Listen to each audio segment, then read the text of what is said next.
A.I.G in turmoil. An incoming president forced out before day one, and a former top executive headed to trial on sexual assault charges. What does that say about culture and accountability at one of the world's biggest insurers? Then, Charlie Javice, the founder who sold JPMorgan a largely fake student empire for $175 million, and how she still managed to stick the bank with a massive legal bill. Next, Donald Trump and the Epstein files, new emails, a Justice Department reversal, and the first real signs his support inside the Republican Party could crack. We'll also dig into the Disney YouTube TV blackout, why it really ended, and what this fight reveals about monopoly power in media and technology, and the bidding war for Warner Brothers Discovery with Paramount, Comcast, and Netflix circling, in a conversation with former FCC senior legal counsel Adonis Hoffman. All that and more today, right here. Welcome to Filtered with TJ Walker. Hi, and welcome. Thanks for joining me today. Let's check in on yesterday's market vitals, as we always do. S&P 500 closed at 6,734.11. That's down 0.05%. Not much change there. The NASDAQ Composite closed at 22,959, up 0.13%. Always keep in mind the long term. Over the last 25 years, the S&P 500 has gone up on average 8.32% every year. The NASDAQ 100 has gone up on average 9.09% every year for the last 25 years. So please keep in mind the long term. Okay, I want to thank you for joining me here today. We have a lot of fun in store, a lot of big stories. It's Saturday. Those of you joining live, thank you so much for spending time with me today, a little later than usual. Got some construction going on at the house, a lot of drilling, converting our stairwell from sort of regular casings to glass stairwells. So there's lots of drilling and hammering going on. And if you hear anything during the show today, apologies. That's what it is. But it's a beautiful day here in sunny South Florida, still cooler than normal. It's 58 degrees this morning. It's much warmer than that now, but it's November 15th, 2025, and hoping you're having a great weekend. Let's dive right in to some of the top stories of the day and figure out how to piece things together in our world together. Story one, A.I.G turmoil. Incoming president out, ex-executive on trial. At A.I.G, two different executives are now tied to very different misconduct stories. First, there's John Neal, the incoming president, who was supposed to start December 1st, just in a couple of weeks. He suddenly withdrew after the New York Times started asking A.I.G whether it knew about a past incident at his former employer, QBE. Years ago, Neal had a romantic relationship with his personal assistant and failed to disclose it to the board, as the company's code of conduct required. When the board found out, they slashed his bonus, and he later stepped down as CEO. Then there's David McElroy, the former head of A.I.G's General Insurance Unit. He's now facing criminal charges in Vermont for allegedly getting a woman blackout drunk at an A.I.G retreat and sexually assaulting her in her hotel room. He's pleaded not guilty and insisted it was consensual, but prosecutors say otherwise, and a trial is scheduled for March. Okay, so what's the real message here? If you want to be the big bucks CEO, you can have a lot. You can be the master of the universe, but you can't date employees and coworkers any longer. Sorry, those are the rules in the modern world. Let's dig a little deeper here. So it's easy for me to get high and mighty here because I have a small company. I work with my wife from home. So issues like this don't affect me very directly, but I'm here to help you out because you may be very early in your career. You may be working in a large corporation and you may be a human being. Okay, what do I mean by that?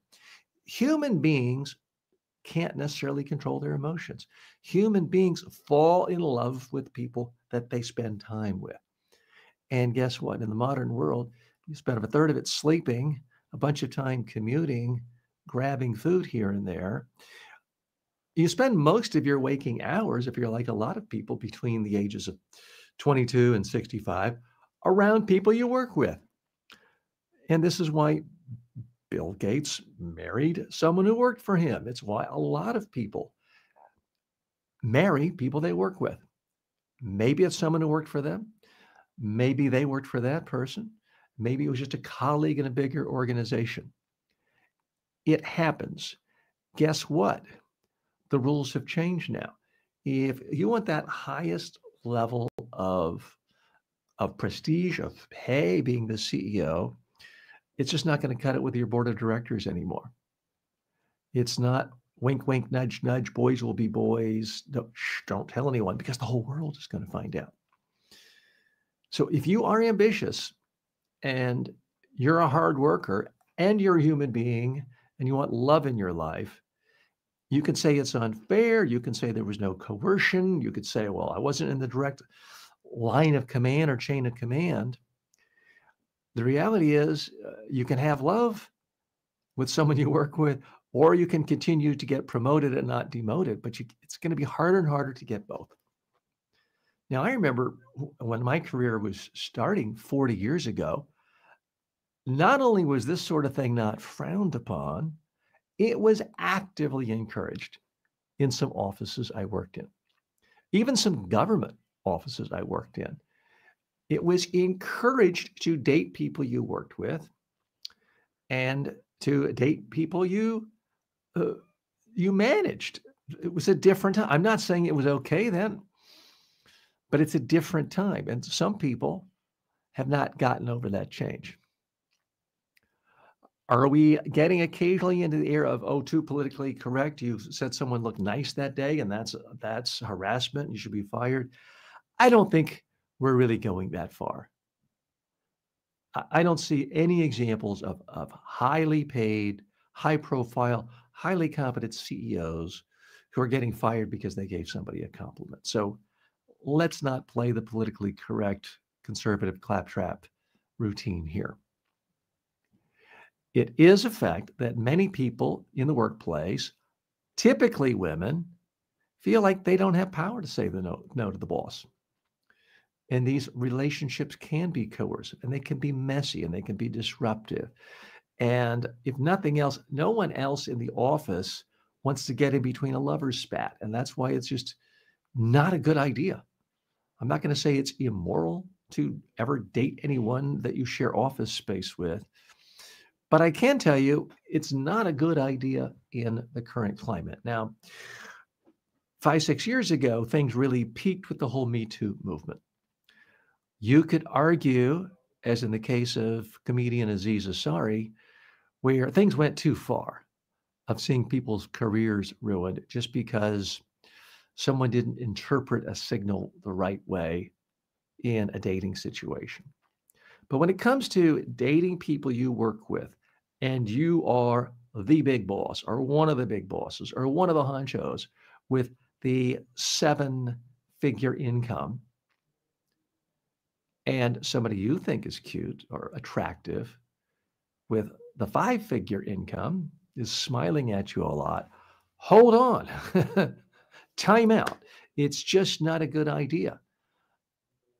There are plenty of other fish in the sea, to use a hackneyed expression.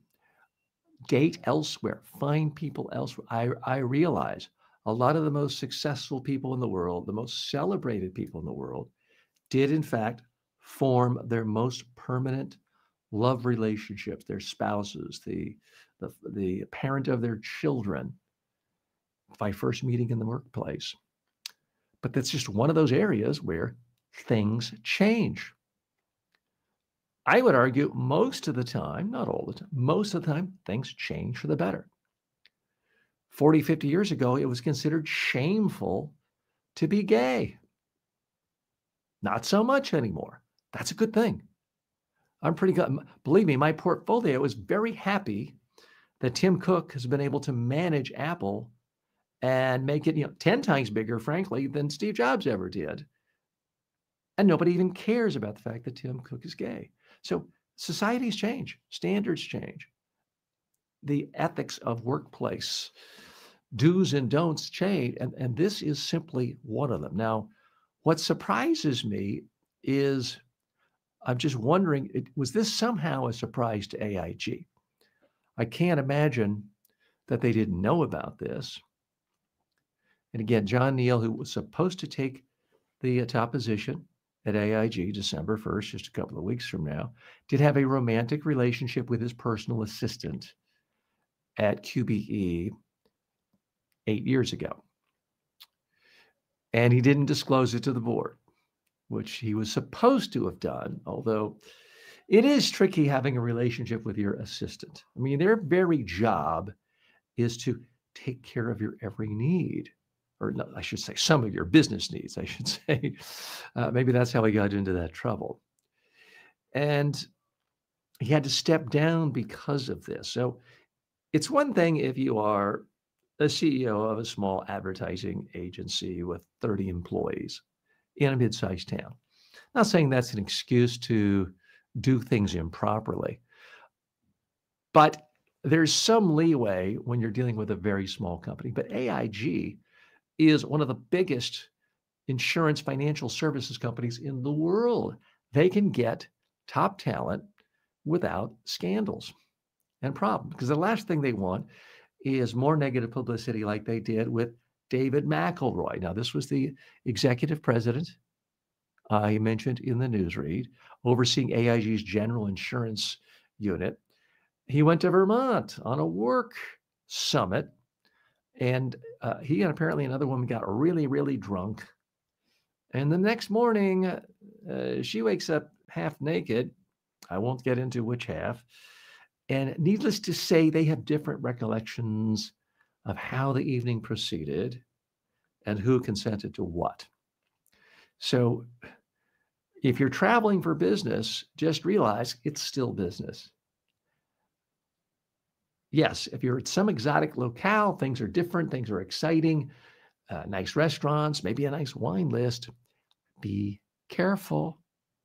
My recommendation would be, if you enjoy alcohol, if you enjoy wine and you're around people in the workplace,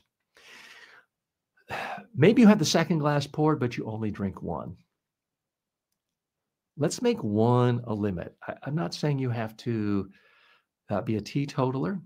Everyone else is toasting the great year or the new boss. You can participate in that. But wow, a lot of careers have been derailed because after the third drink or the fourth drink or that full bottle, you get very loving all of a sudden. That happens to people.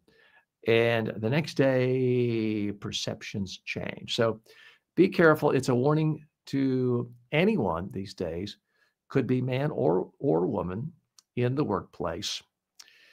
If it's true love, maybe think about keeping it on the back burner till one of you is working at another organization. I realize sometimes the heart wants what the heart wants. To unfortunately quote Woody Allen, which I don't like to do, but you do have to realize you're playing with fire and you're potentially jeopardizing your entire career. More in a moment. Want a shortcut to powerful communication skills?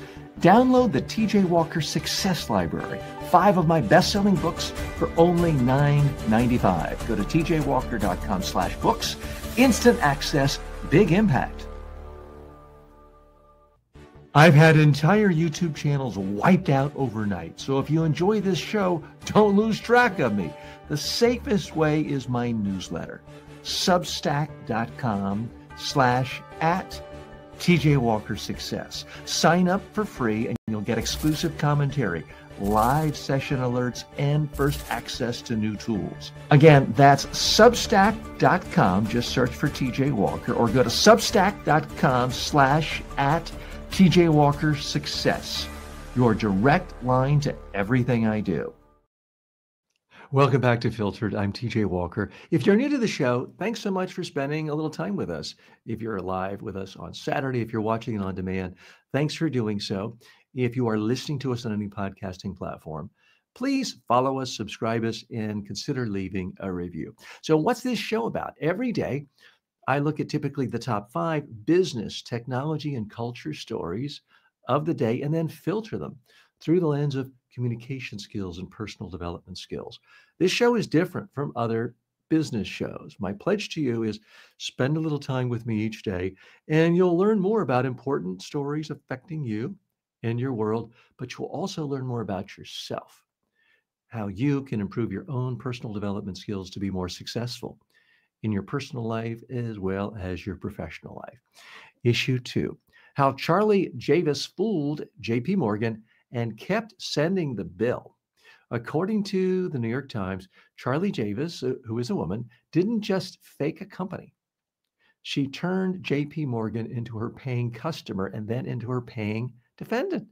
Back in 2021, Javice sold her startup. It was called Frank. She sold it to JPMorgan for $175 million. She told the bank her platform helped over 4 million students with financial aid forms. Hey, this sounds like a great business for a bank, right? Well, prosecutors said that was a lie. In reality, Frank had data on only a teeny tiny sliver of that number.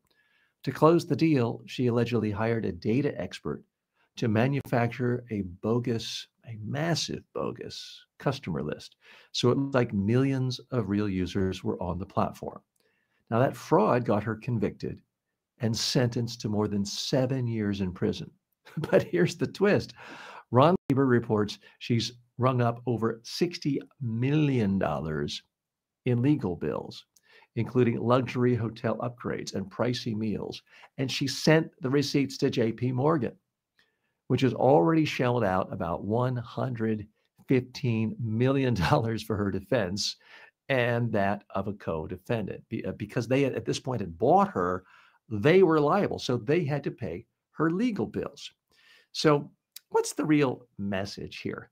Charlie Javice has shown that the world is not just filled with shameless men who will say anything and do anything, tell big stories and get away with it. Women can do it too, as Charlie Javice proved by committing massive fraud in the first place and then spending millions of dollars or more and sending it back to the bank that she defrauded in the first place. She's a world-class con artist. Let's dig a little deeper here. Obviously, I don't condone this sort of activity. This is awful, but there's a part of me that is a little bit impressed that this person could just get away with saying such outlandish stories, then felt absolutely no shame whatsoever, continued to live like a multi-millionaire or centimillionaire, sending her tab to the very people she ripped off and defrauded in the first place. I mean, that is first-class goal. That is the sort of attitude that either gets you a 50-year prison sentence or an 8-year term in the White House. I don't know which, but something tells me what she could be the Jordan Belford, Wolf of Wall Street for women. And the idea of just spinning out of whole cloth absolute fraud. Now, there's obviously something psychotic about that, to just think you can fool people, steal their money, not get caught. And it's just very rare to see this in women. True, Elizabeth Holmes, you can make that case with what she did on Wall Street. But by and large, when you think, be honest now, close your eyes and someone says fraud, someone says massive fraud, someone says stealing hundreds of millions of dollars at a bank, and then someone says, then running up a $60 million tab and sticking it to the first person they defrauded. If you close your eyes, what do you see? What's the image of that criminal? It doesn't typically look like a young woman in her 30s. So maybe that's why JP Morgan didn't give her as much scrutiny. I don't know. Someone at JP Morgan failed. It was an epic, unmitigated disaster to let this business get through their due diligence.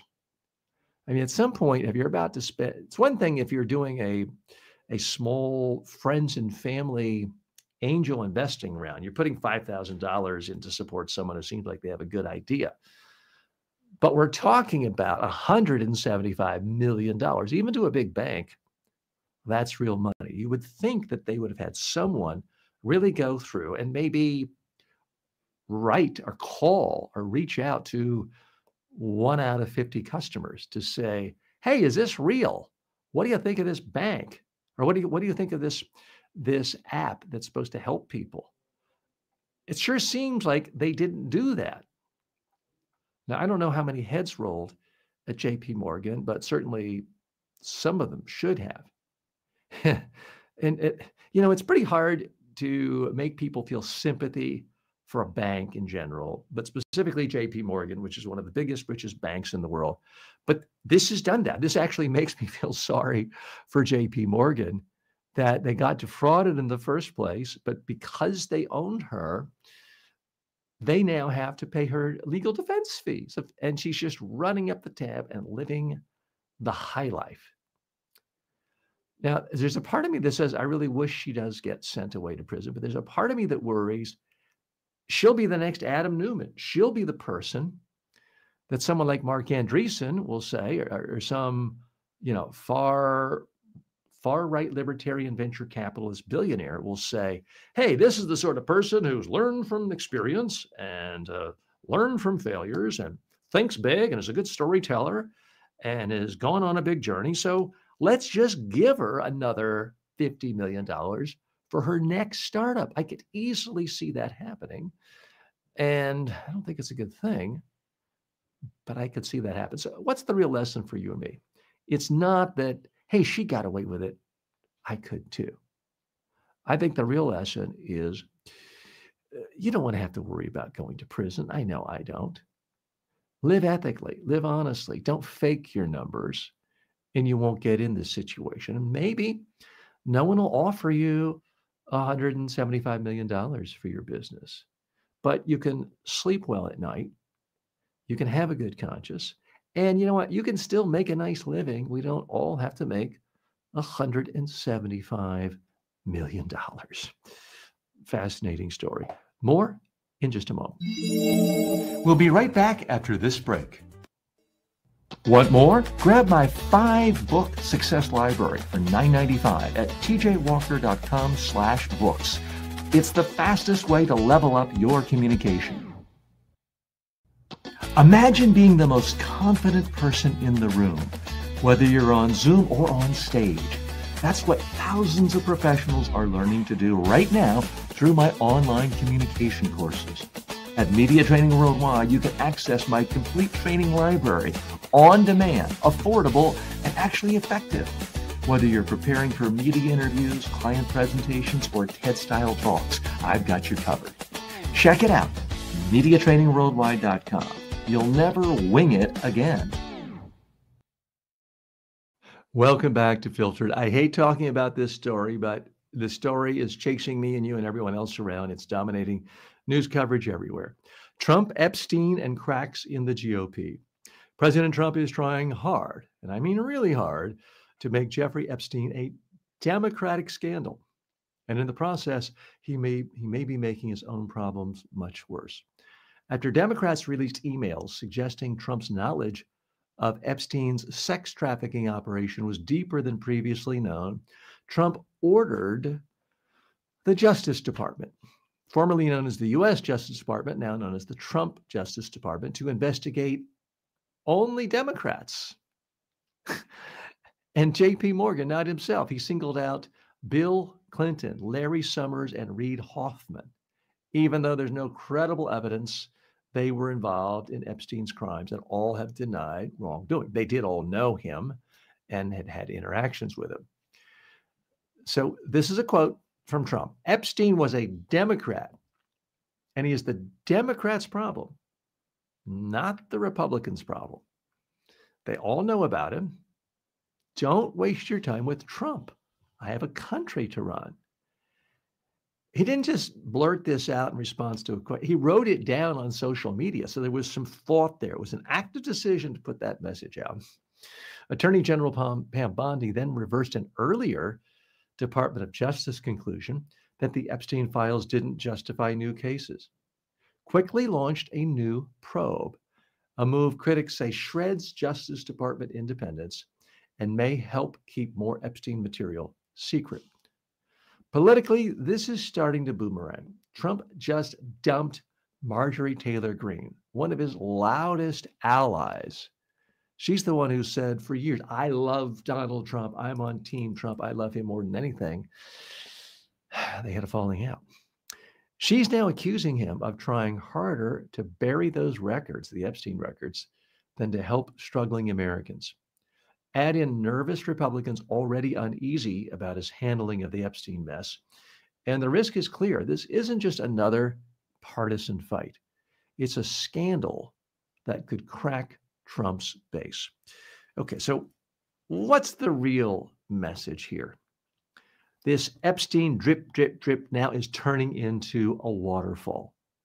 It's one thing when liberal Democrats say, oh, there's something here, but Marjorie Taylor Greene says, I care more about uncovering what happened with Epstein and Trump than I do about being a Trump fanboy fangirl. When that happens, Trump is in trouble. Okay, let's go a little deeper here. There's a lot to chew on here.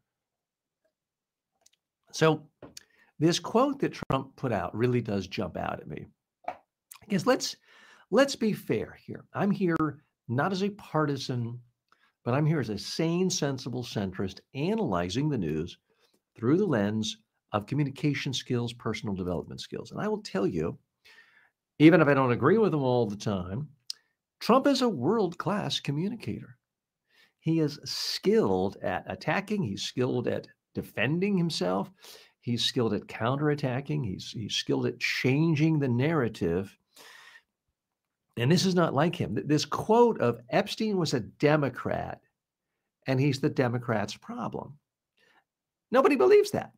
Now, he may have been a registered Democrat, but does anyone care who Jared, the pedophile from Subway, does anyone really care about what political party he was a member of? It's not the point.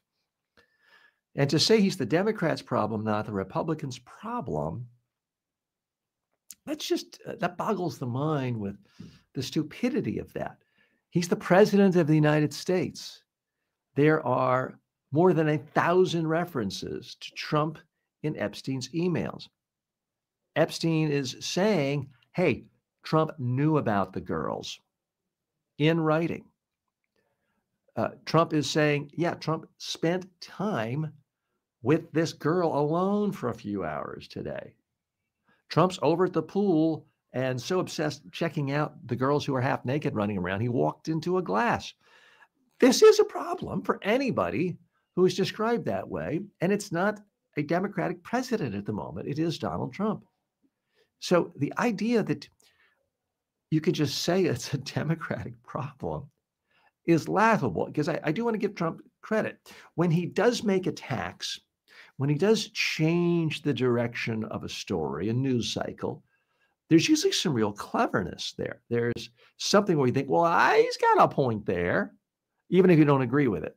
Or, hey, he's right, this is more interesting over here. This is interesting only because it's so laughable.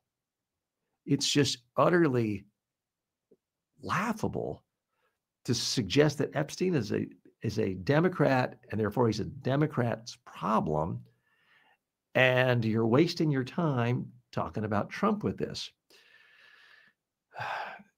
This is just truly, truly bizarre. It gets more bizarre every day. Now, I want to be fair. One of the emails released by the Democrats was of Epstein saying that Trump had spent time alone at the house with this young girl, and the name was redacted. Well, the name was Virginia Giuffre, who has specifically said, while she did have sex with a number of other famous prominent people, she didn't with Donald Trump, and he never did anything inappropriate to her. So we have this very weird situation where all the Republicans and the White House are saying, pay no attention to anything coming out from any of these emails, anything. Oh, but pay attention to this one thing because factually it contradicts something else and it makes us look good. So pay attention to the one tidbit that is in some way making us look better, but don't look at the 10,000 other emails that paint us in an extraordinarily unflattering light.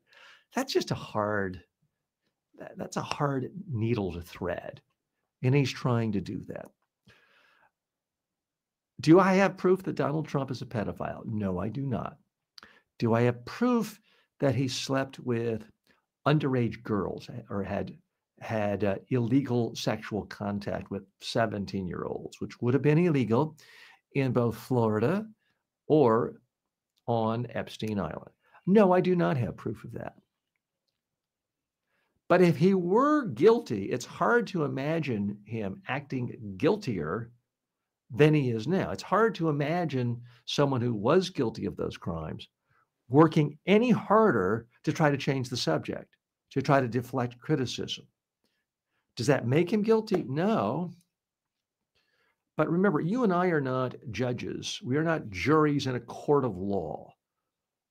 We are empowered to make our own decisions and thoughts and judgments based on everything we've experienced our whole life. And I've never experienced anyone who has acted guiltier about something, a crime, than what we're seeing here coming out of this White House.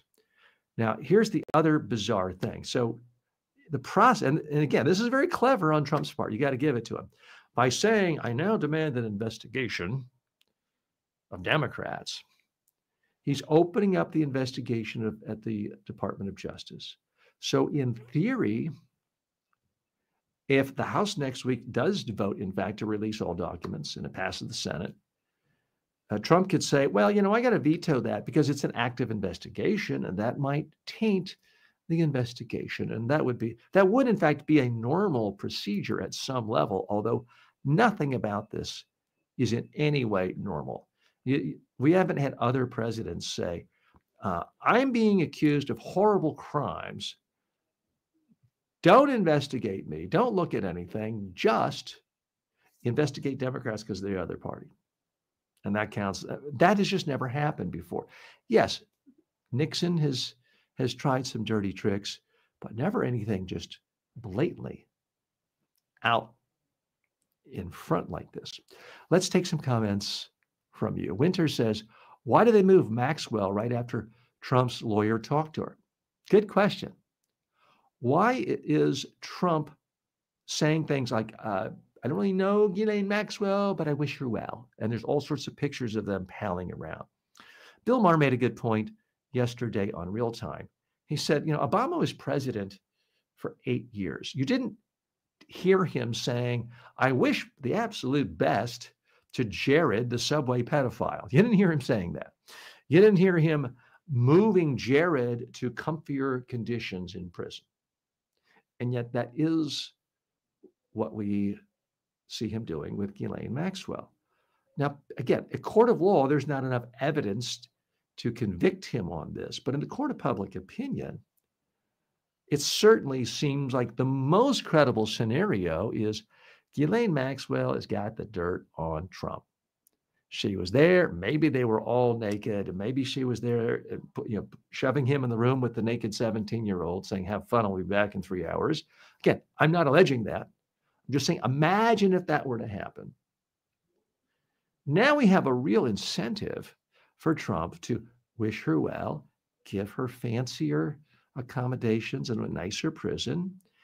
And when asked, will you give her a pardon? He's not denying it categorically. I'm pretty sure if Obama had been asked, are you going to pardon convicted pedophile Jared from Subways? He would have said, I don't think so. That's not in the cards at all. But that's not what Trump said. No, it's not. Let's take more comments coming in. Why is Trump attacking Boebert and Green now? Well, he's attacking them because they're not playing ball. They're not buying into the party line that Epstein is only a Democratic problem. They're saying they want the files released. Now, Marjorie Taylor Greene, she's got some real problems and credibility issues, but I do give her credit. She has been honest enough to present some facts that have come to her that don't make her party look good. She's gone on Bill Maher, a lot of other podcasters, and said 1/3 of every single email and call I get from my conservative Republican constituents say, release the Epstein files. And I am their representative, and I want to do that. And Trump is saying, don't listen to your voters, listen to me. And now he's essentially trying to primary her. He's putting out messages saying he wants to find somebody to run against her and trying to send a chilling effect throughout the Republican Party. And Representative Boebert from Colorado is another one. She's not ready to play ball either. Here's the other big problem, sort of the macroeconomic political landscape here. When the stock market was at an all-time high and inflation appeared to be going lower, and these tariffs were kind of in the background news, people were feeling good about the economy, and Trump's polling numbers were about the same as they'd been for the last 10 years, 42, 43%. But now, economy seems to be slowing down. Stock market, a lot crazier. Everyone fearful of an AI crash. Inflation is hitting, even though the government's not giving you the statistics because of the shutdown. People can see it in their own wallet. Their money is not going as far. Consequently, Trump's polling numbers are going from 42, 43% to 37, as low as 35%. And that's when you start to lose your stranglehold over members of Congress and your own party when you're a president. When they see you as a sinking ship, they want to get off that ship. And that appears to be what Representative Boebert, what Marjorie Taylor Greene and others are thinking of. Like, we got to think about our own career because we want to be around a lot longer than 80-year-old Donald Trump's around, or soon to be 80. They're thinking more long term, and they realize this guy's numbers get any lower, their goose is going to be cooked in the next election. So that's why you're seeing some uncharacteristic backbone among Republican members of Congress. Other people are writing in at Cowler says sham investigation. Yeah, I don't know which investigation you're talking about, the investigation Epstein or the new investigation that Trump is ordering to look at Democrats, because this is supposedly a Democratic problem, which is absurd. Independent leaning right says, what do people should be worried about is why you see San Diego freshmen can't do first grade math. Okay, I mean, there's lots of problems in society. There's no doubt about it. Education is one of them. It is an issue we talk about a lot right here on this show, especially with the rise of right-wing wokeism taking over college campuses, as we talked about yesterday in Texas, at some Texas universities. Professors are not allowed to talk about certain things like race or gender because it might hurt somebody's feelings, and it's stifling actual thought. So I agree with you. There are important issues, and education is one of them. Continuing to write, if Obamacare was affordable, we wouldn't be subsidizing now. I mean, that's basically a Republican Party Sean Hannity talking point. You know, our healthcare system is the most expensive in the world. And you can blame both parties for it. If you want to reduce cost, you would have a healthcare system the way you have a police force in your community. You would have a healthcare system treated the way our highway system is treated. You would have people pay, and then you would have the services distributed. But we live under this fiction that everything is free market. We don't have free market police in our country, or free market system, public education, or highways. And what Obamacare did is make it affordable for a lot more people. And that's what's happened. Now, if you want to say, okay, blame Obama, okay, he hasn't been around in office for a decade. You can keep playing that card, but there's going to be some political reckoning for one party come next year, because 20 million Americans are going to see their health insurance double. The estimate is that 5 million Americans are going to be like, I'm out. I can't afford any health insurance. And a certain percentage of them when they do get sick or someone in their family gets sick or injured, are going to be put into bankruptcy. And it's going to be devastating. So it's all well and good to say Obamacare isn't perfect. I agree it's not perfect. But for 10 long years, Donald Trump has said, and I have a better plan for giving everyone health care. Everyone will have health care. He said that. And my plan will cost a lot less than Obamacare. Hey, sounds great. I'm all in. I can't wait to hear it. And for 10 years, he's never once come up with a plan. It's always like, it's coming in 2 weeks or next quarter. He's never once had the plan. So that's my challenge to you, independent lean right, is you don't like Obamacare. Fine. It's not my first choice of how we would fund healthcare in America. Give me an actual solution that gives everyone healthcare and reduce cost. There is one solution, but it's not politically popular. Okay, we got to move on to other issues today. There's a lot going on in the news on this Saturday. I very much appreciate all of you joining me. We're going to talk about Disney and YouTube. Hope YouTube doesn't kick me off as they once did in just a moment. Imagine having a communication coach who never sleeps. Meet your new secret weapon, the TJ Walker AI clone. Go to tjwalker.ai and start getting custom coaching 24/7. No scheduling, no hourly fees. I train presidents, prime ministers, and Fortune 500 CEOs. But the same exact communication I've delivered to world leaders is now available to you online, anytime at MediaTrainingWorldwide.com. Whether you're speaking on camera, pitching a client, or handling a crisis, you need these tools. These aren't fluffy motivational videos. They're practical, battle-tested techniques to help you speak clearly, competently, and persuasively.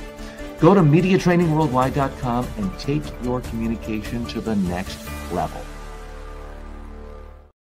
Welcome back to Filtered. I appreciate the comments coming in, those of you watching live. David Albee says, great show. Keep up the great work. Well, thank you, David. I appreciate it. Tell me what you're enjoying, what you like that you want me to do more of, and what you don't like, and suggestions on how to improve. I always like getting feedback. Tamara writes in, naturally, the Republicans will cut funding and demolish the Department of Education. Well, that did get a lot of attention earlier this year, where Trump announced he was simply shutting down the Department of Education. It's still around. It sounds like by the tone of your question, you're not in favor of that. Tell me, where do you think we need to invest resources in education and where we can improve it? And Tamara, we will be talking about that because we frequently talk about education issues right here on the show. But right now we got to dive into media wars. Disney, YouTube TV, and the power of giants. Disney, YouTube TV settling their fight isn't just about getting Monday Night Football back. It's a reminder of how concentrated power in media and tech really is. According to the New York Times, Disney and YouTube TV ended a 15-day blackout with a multi-year deal that restores ESPN, ABC, and other Disney channels, plus gives YouTube TV subscribers ESPN's new streaming service at no extra cost. Behind that truce is a simple fact. Disney, worth around $190 billion, was negotiating with Alphabet, YouTube's parent, which is pushing $3 trillion in market value. So talk about David and Goliath. On paper, this is a private contract dispute over carriage fees and who pays the exploding sports rights bills. In practice, it's a case study in bargaining power, a dominant tech platform that controls distribution, data, and ads can squeeze traditional media and leave viewers as hostages in the middle. For people who want tougher antitrust enforcement, this is exactly the kind of standoff that argues for rules limiting how much leverage one or two giant gatekeepers can have over what the country sees and pays. And remember, Disney itself has been accused of using ESPN to force higher prices on the entire live TV market. Okay, so what's the real message here? Disney is a huge, gigantic media conglomerate that's been around forever. And Alphabet, owner of Google, owner of YouTube, is even bigger media company. So it's the giant versus the super, super, super giant. It's hard to know who to root for or root against when it's feels more natural to root against both of them. I do think that as much as Disney's done a lot of interesting things in the past, shall we say, they're the real David here. They're the small time player. And we as a society have to somehow vote for politicians who are willing to stand up to these huge, giant technology platforms because they are getting so powerful and there's so few of them that they can really do whatever they want. Now, I personally don't like ESPN. I always hated having to pay for it back when I subscribed to cable. And I'm glad I figured out a way mostly to not have to pay for that. But let's face it, a lot of people do. And in America, people love watching football.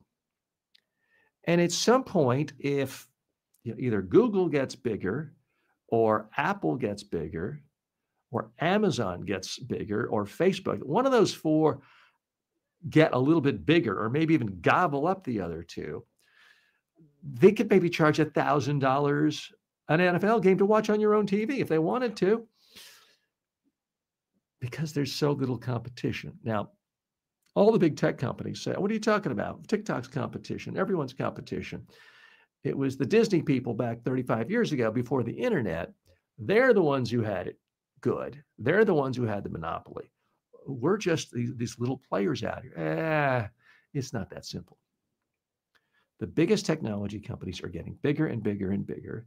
And someone like Amazon can just throw money around in Hollywood and completely improve and change the industry positively, but also decimate it like that if they want to, because it's so big. And Facebook could as well. Now, Facebook doesn't really have any kind of a traditional media company as far as a Paramount or a Warner Brothers in their portfolio, and I can't imagine they'd want it, but they're still so big. They dominate what's really important in the media world, which is advertising, which means they can charge almost whatever they want. So, look, if you subscribe to YouTube or Disney and you got what you want, that's great. But realize all of us have to be more aggressive at not putting our eggs in one basket, of trying to diffuse. I mean, I remind myself this. I should stop continually buying Apple products, even though I'm staring at my iPhone right now, even though my teleprompter is running on an iPad, even though to check the beginning and the end of the show, I'm looking at my iWatch. I feel bad about giving so much power to one company because ultimately that much power breeds arrogance and it breeds the ability to charge whatever you want and really abuse customers and clients and advertisers and everyone. So the ultimate solution is you and I are going to have to vote for politicians who take antitrust seriously. And I'm not leading some partisan rant here. You could give a lot of criticism to the Obama administration and the Biden administration for not forcing antitrust in a more serious way. The way Facebook has been allowed to not really compete anymore. Someone looks like a competitor like Instagram, let's snap it up. WhatsApp looks like competition, let's snap it up. Amazon says, wow, these diapers people, diapers.com is doing really well. Let's just drive them out of business and take over. It doesn't have to be that way. Unfortunately, our regulators have bought into this myth that as long as short-term customers don't see their prices going up, all is well, neglecting the fact that in the long term, if a huge dominant company like Amazon or Facebook buys up all competition, obliterates all competition, they can then charge whatever we want, and all of us are handcuffed. So I am not particularly happy, frankly, with either party, which is yet another reminder. I'm here as a sane, sensible centrist, and I'm giving it to you straight, regardless of what party may or may not be helped or hurt. So Again, to summarize the key facts of this story, Disney's already faced an antitrust suit over allegedly tying ESPN into live TV bundles at inflated prices. So it's kind of like, oh, you want this show, you got to buy all this sports stuff that you don't like. It's not really fair. The new deal restores channels and bundles to ESPN's flagship streaming app free on YouTube TV. Do you use YouTube TV? That's a different question than have you ever watched YouTube on your TV? It's a paid subscription service. Let me know. I would love to hear from you. Okay, we're going to do something a little bit different here today. I go over 5 issues. In the next issue, I do want to talk to you about what's going on, another media issue. And this relates to Warner Brothers Discovery bidding war. So a major deadline is approaching. Some of the biggest names in media are trying to figure out, do they want to buy Warner Brothers? Paramount, Comcast, and Netflix are all preparing their bids. There's a lot of ins and outs of this. It also relates to antitrust and consolidation. In just a few minutes, I'm going to share with you a conversation I had with a top attorney and former top legal counsel to the Federal Communication Commission in Washington, D.C., Adonis Hoffman. He'll be joining us in a minute on a recorded interview I did. But before we do that, I'm going to end now the way I normally do the end of the show, and we'll end instead with the interview.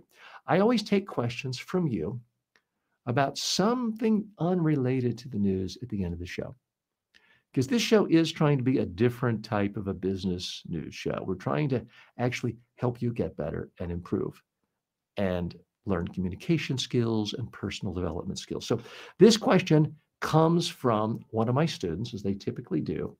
It's Aisha. She's in a course I did on dieting, nutrition, weight loss tips for healthy life. Her question is, how can understanding macronutrients and portion control improve long-term weight management? Let me address really just the second part of that question, Aisha. So much of the modern rise of being overweight, obesity, diabetes is about portion control. You can eat the healthiest food in the world if your portions are so big, so supersized, that you're getting 4,000 calories a day, maybe 3,000 more than your body needs, which is typically about 2,000. It almost doesn't matter how healthy the food is. Your body's going to convert those excess calories into fat, which is going to lead to being overweight, more likely to be obese, more likely to have diabetes, which means more likely to have hypertension, stroke, and a gazillion other diseases that will end your life earlier. So portions are everything. And we live in a world where restaurants, consumer food production companies have all these incentives to give bigger portions because, hey, it looks like more value compared to the other company. I'm old enough to remember when I went to a Baskin-Robbins or a Bressler's ice cream shop with my father and mother, and they said, go ahead and get anything you want. I would get a scoop of ice cream, quite often Rocky Road, and it would be just barely bigger than the size of a golf ball. And it was tasty, and I loved it, and I felt full. Now you go to an ice cream store, and you ask for a small, and it's quite often, if it's not a pint, it's close to a pint. It's as big as my head. Now, if you eat, ice cream isn't particularly good for you, but if you eat a portion the size of a golf ball, it's unlikely to overwhelm your system with sugar, with preservatives, with fat, with excess calories. It's just too small a portion to do much damage. But if you've eaten a healthy, 3 meals a day, and now you're kicking off an extra 1,500 calories from this gigantic, monstrous portion of ice cream, it's going to lead to all sorts of health problems. So I certainly advocate you eat healthy, real food as lightly processed as possible.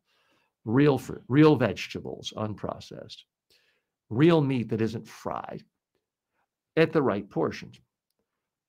But hey, we all eat junk food occasionally. I get it. I understand it. If you eat junk food with just reasonable portions, it's much less likely to lead to obesity and all these other health problems. So if you could just get a handle on portion control, you'll be much better off. But the problem is you go to a restaurant like the Cheesecake Factory, and an appetizer is big enough to feed a family of four for a whole meal in terms of calories.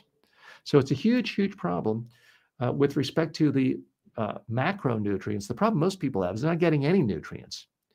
You're eating fried food, heavily processed carbohydrates, wheat that is taken the husk off and isn't whole wheat, heavily processed, lots of sugar, lots of salt, lots of fake sugars put in. You put it all in, your body's not getting any nutrition. All it's doing is raising your blood sugar, making you hungrier, so you eat more and more junk food, and it's destroying lives. It's causing people to die prematurely, which is why, as much as Americans like to somehow make fun of French people and Italian people for not being as productive as we are, you know what? They don't have to be as productive because they live 7 years longer than we do on average because they're not filling their body with garbage and junk all day long. Okay, that concludes our Q&A section of the show. So I'm going to end the show now with my interview with Adonis Hoffman, one of the foremost thought leaders in this space of media and regulation and what's going on in the larger communications world. So hope you have a great rest of your day. I'm signing off now live, but you'll see this recorded interview. I'll be back live again tomorrow. Joining me today is Adonis Hoffman. He is the editor and publisher of American Capital Media, and he's a former senior legal counsel to the Federal Communications Commission. Adonis, how are you today? Doing well, TJ. Thanks for having me. Let's dive right in. Warner Brothers Discovery has now launched a full strategic review, and its board is openly weighing everything from a breakup of the company to an outright sale. A part of that process, they're quietly rewriting CEO David Zaslav's contract so his stock options stay protected if there is a change in control. Now, this is an attractive media property. All kinds of people want it. Initially, people said there's no way Netflix would want this. They've expressed interest. And Paramount, which seems to be interested in everything these days, is also interested. What do you foresee here? Well, first of all, this is a really interesting time in the media space. There's so much consolidation going on. You can imagine that those who have the wherewithal, those companies that have the wherewithal, are essentially looking at their shoppers. They are on shopping sprees, and Paramount Sky, the most recent iteration of that, is now one of the largest potential acquirers of other assets. And they have tremendous aspirations to be bigger. So when the prospect of Warner Brothers Discovery became a reality, that it was possible to acquire a company like Warner Brothers, Paramount was the first to toss its hat in the ring. And in fact, under its new leader, David Ellison, who happens to be the son of one of the world's most wealthy individuals, Larry Ellison of Oracle, I think he's the number 2 or 3, or depending on the day, number 1 richest man in the world. David Ellison has noticed the world that he's very interested and probably very capable of acquiring Warner Brothers Discovery. It would be a wonderful feather in his cap, and certainly would send. That does raise the question: is it a feather in a cap and a prestige, a vanity thing? There have been some, like tech commentator Scott Galloway, who say that all media these days is just a plaything for Nepo babies because they're not really that profitable. It's something you do when you already have billions of dollars from daddy. Do you think that's a fair assessment?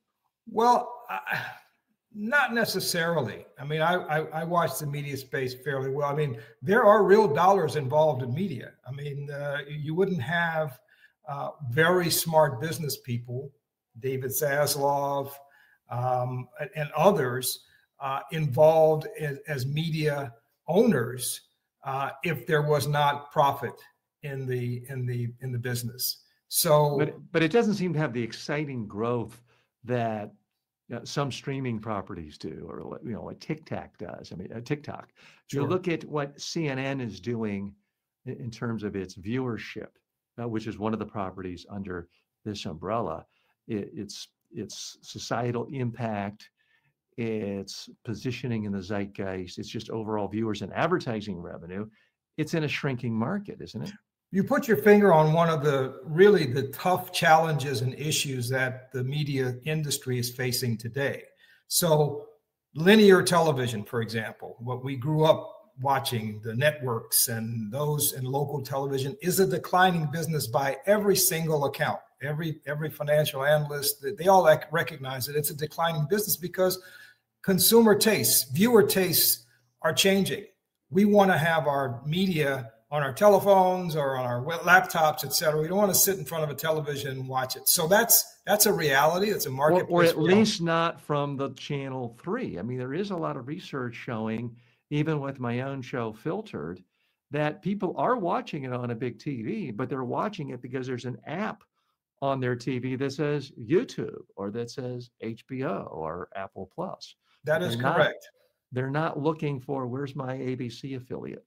And it's that capability that is really presenting the traditional legacy media companies with their most formidable challenge to date, which is, how do you maintain your business model on one hand, and then deal with streaming challenges from technology companies, firms who will have much deeper pockets, who have, they really have their finger on the pulse of most viewers. How do you stay in touch? How do you stay up with, keep pace with that level of competition? And that's really what's happening. We see that Paramount and Warner Brothers are studios and movie producers along with television producers, but we see it in the local markets as well. And it's a challenge today.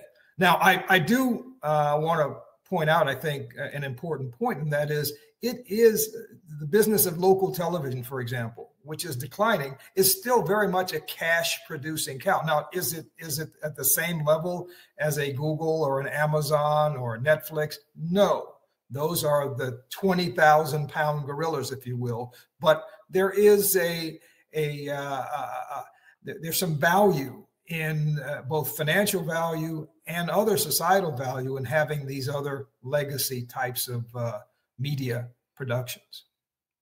Well, there is some big legacy there, obviously, with Paramount having already acquired CBS. And, you and I remember the days of Walter Cronkite, where that was the ultimate authority. For a lot of people slightly younger, CNN was that voice of authority. And now that could be acquired potentially by the same company. Yes. And in the current regulatory environment, it seems like they're going to have no problem buying whatever they want. But in, let's say, normal times, there might be a lot of concern that one company is essentially controlling so many news organizations now with sort of a clear political favoritism for one faction. Do you think that's even going to be discussed, or that's irrelevant as long as we have the current administration? Well, it's not irrelevant because we still have antitrust laws and we still have review that are conducted by the Department of Justice, by the Federal Trade Commission, by the Federal Communications Commission. The standards are changing, and the standards can be the regulatory standards. While there are regulations in place, there's also, as you can imagine, an evolution, and maybe, and some say a pendulum that swings back and forth depending on the political party in power. But the fact is that there under this administration, there seems to be an appetite for consolidation, at least in terms of the party line. Now, we've seen that has not always played out true to form, because there have been some fits and starts even in the Paramount, even the Sky Paramount acquisition. There were some conditions that were not necessarily traditional. Normally, I've been involved with a lot of mergers from the regulatory side. Normally, you look at the public interest, you look at competition, you look at monopoly power, et cetera.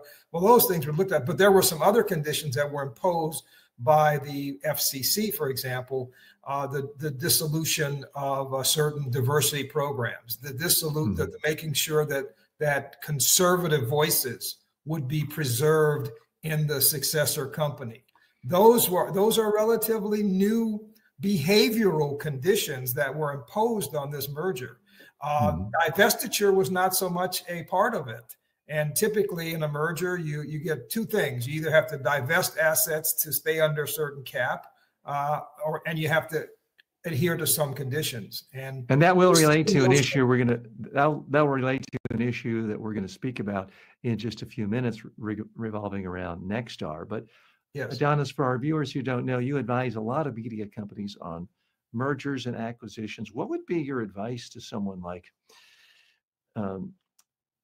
David, the owner of Paramount, on if he does buy all of Time Warner, should he then instantly spin off and just sell CNN, for example, as parts? Because there have been those who suggested he doesn't really want the headache of every time CNN does a negative story about someone he likes having to get criticism from either party. He already owns CBS. Does David Ellison really want the headache of owning two separate big brand name news organizations, or would he be better off just spinning it off? Well, it's an interesting question, TJ.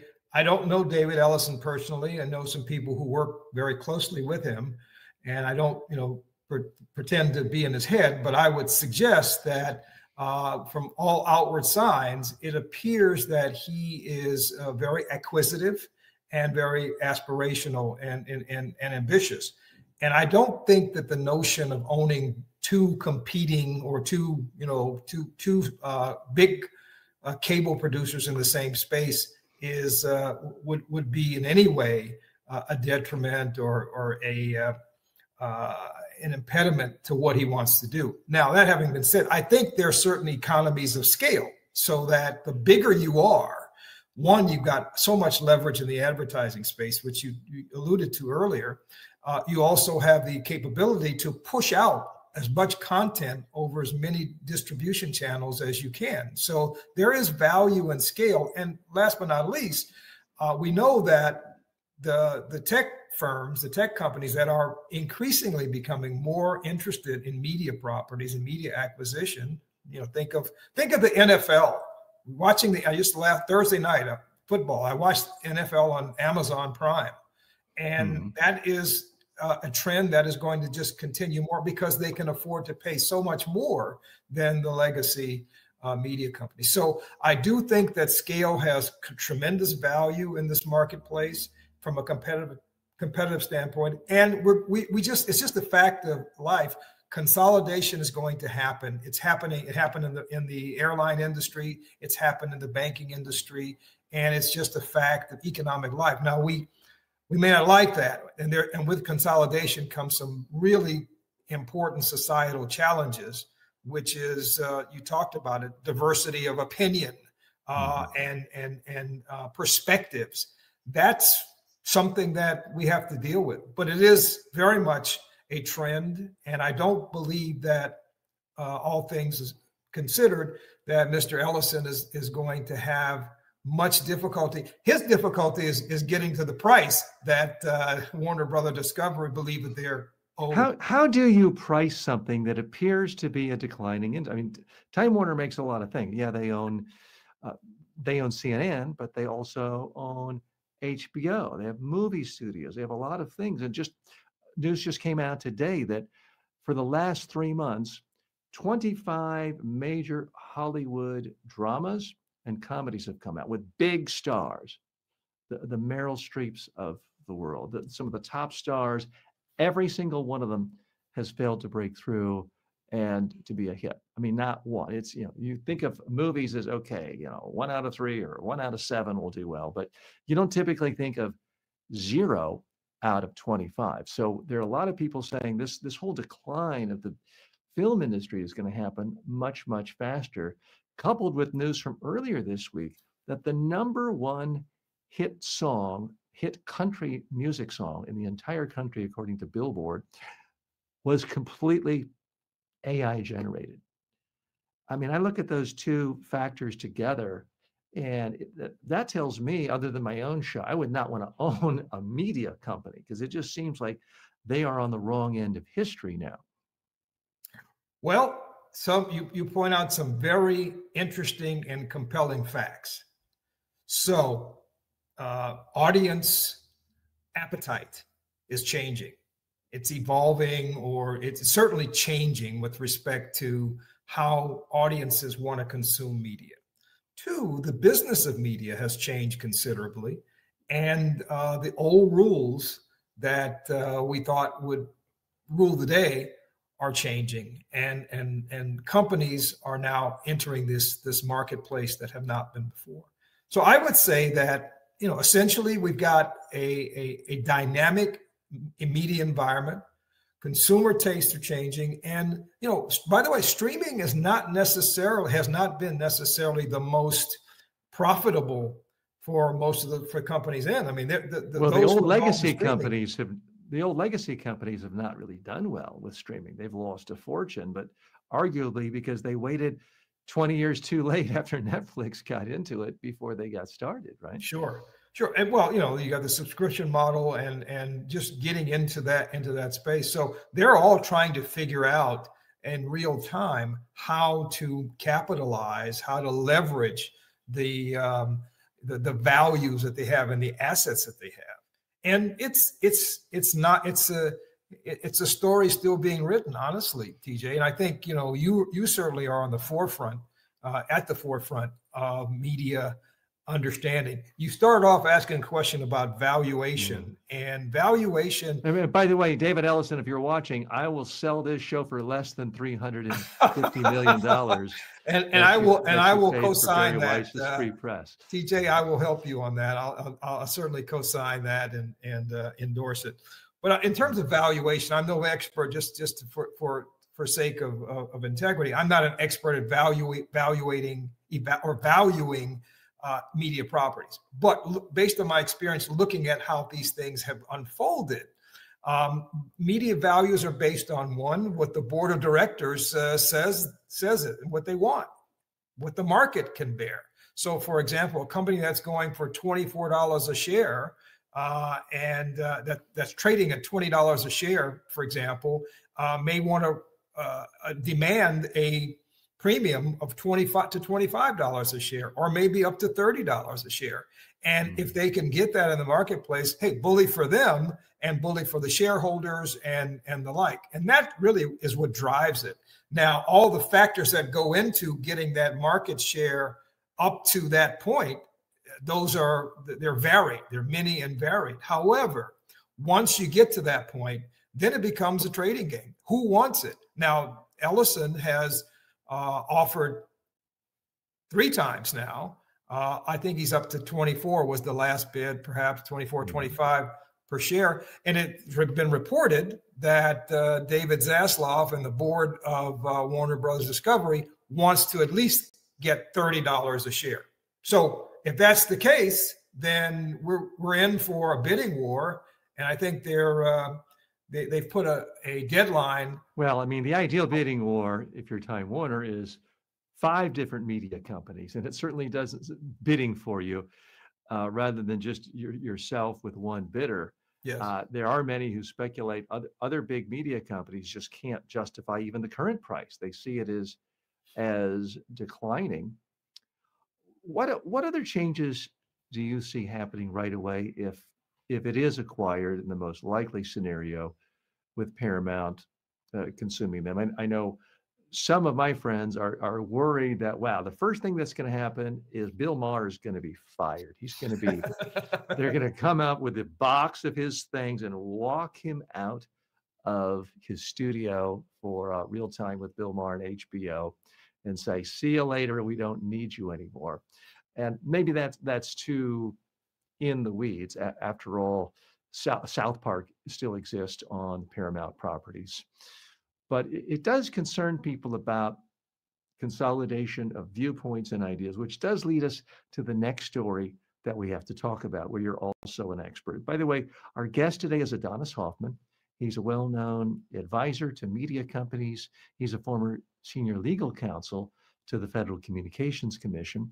And he's the editor and publisher of American Capital Media. You can find out more about him by going to AdonisHoffman.com, and we'll put that in the show notes as well. So next up, Nexstar Media is trying to buy rival broadcaster. Is it Tegna? Am I even pronouncing it correctly? Tegna, yes. Tegna, in a $6.2 billion deal that would create by far the largest local TV owner in the United States. There is a catch. The combined company would reach 80% of American TV households. That's far above the current national ownership cap. Many people don't realize this, but no matter how rich you are, you can't just buy a TV station with a news broadcast in every company or in every city in the country. There's a cap. You're not supposed to go beyond 39%. If this merger goes through, it would be 80%. Now, things have changed a lot since you and I were watching TV as kids, and we only had 3 choices and no internet and no blogs or anything else. Walk our viewers and listeners through the evolution of this law and why it may or may not be applicable anymore. So thanks for that good survey introduction, TJ. Essentially what we have in the regulations that govern television ownership, and let me just draw some, let me sort of be very precise about the language, because most Americans, if you don't work in this space, when you say television, you think of everything. You think everything that you see throughout on your device. Television in the context of the Federal Communications Commission, or broadcast in the context of the FCC and the regulations, refers only to over-the-air broadcasters. So that's your local television station, wherever you may be, whether you're in New York or Ohio or Florida or where have you. It's your local broadcast television who have licenses from the government to broadcast. They compete for the licenses, and they are offered a license, and then that gives them the right to broadcast over the public airwaves. So it does not involve cable television. So let's make that clear distinction. We're not talking about CNN, we're not talking about MSNBC or even Fox News. And so the regulations governing television are pretty well defined. That's why in television, you can't say certain things, because there's a decency and restrictions and profanity, etc. There's certain advertising restrictions that apply to local television. That's why you can have, in the cable context, profanity, violence, etc., unfettered, not so much in television. So that's the public airwaves that were auctioned off. Public airwaves. So at what point was the rule put in about you couldn't own stations in more than 39% of the country? Yeah, the 39% cap, so to speak, has been an evolving standard. You're testing my recall in terms of the date, and I should know that. Essentially, it's been a reality for as long as I can remember. It's been many decades, though. Many decades that has been in place. And essentially, what it says in plain language is that no one broadcaster can own local television stations that broadcast to more than 39% of television viewing homes. So when you talk about 39%, you're talking about 39% of television viewing homes. So essentially the American public. And I think this made a lot of sense, because you didn't want to have like a William Randolph Hearst a few years later owning the news in every single market, just saying, well, I'm going to declare war, and getting the whole world to buy into it, because a third of the country is receiving that. It's too much perceived power for one person or one organization. Correct. It was put in place at the time when there were concerns that one entity could do just what you said, control messages and programs, etc. But those times have changed. We're now at a point where, for example, any internet provider does provide its content to everyone, anyone and everyone. And the argument that the broadcasters have been making, and I think it's a very legitimate, rational argument, is that why should that one industry be saddled with regulations from a bygone era that apply only to them and don't apply to other media producers and content providers? It's a fairness issue, excuse me, and it is something that makes sense in today's modern marketplace where the media market has changed. Well, it's definitely changed because, certainly there was a time when I couldn't even imagine a day going by without me watching local news and network news from my local broadcast station. I haven't done that in years, and I'm a news junkie, so I in a sense feel sorry read the physical paper on Sunday, right? Right.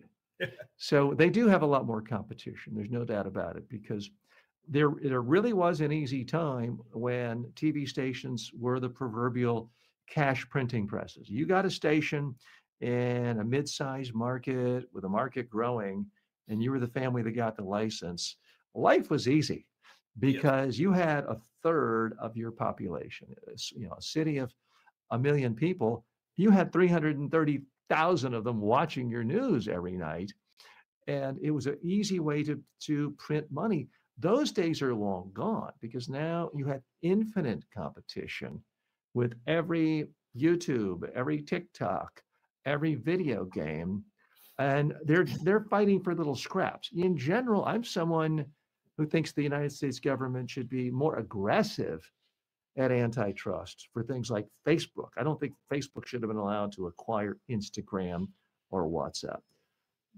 But I now feel sorry for local TV stations. If they can sell to anyone, somehow get a lifeline, somehow get some synergy going so they can stay alive. So I do kind of feel that it's time to remove that 39% cap.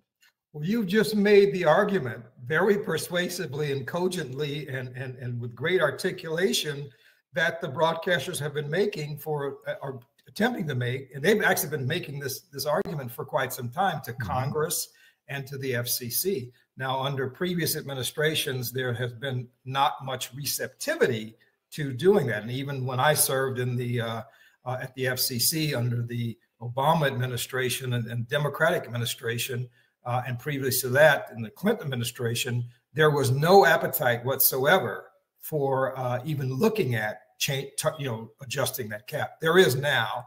And to the point you made, the most compelling argument, and I completely agree with it, and I've made this case both in print and otherwise, is that these broadcasters, and your sympathy is not lost, they are fighting for their lives against very well-financed, wealthy, large conglomerate or technology companies that could spend billions of dollars and who have no regulatory restrictions. So you made the point, and I think it's one that hopefully we'll see early next year, mid next year, changes so that these legacy companies look. Let's just look at it this way from a purely competitive perspective. If they cannot compete, then they can't compete in a level playing field. But what the broadcasters are saying is that they don't have a level playing field because they're restricted.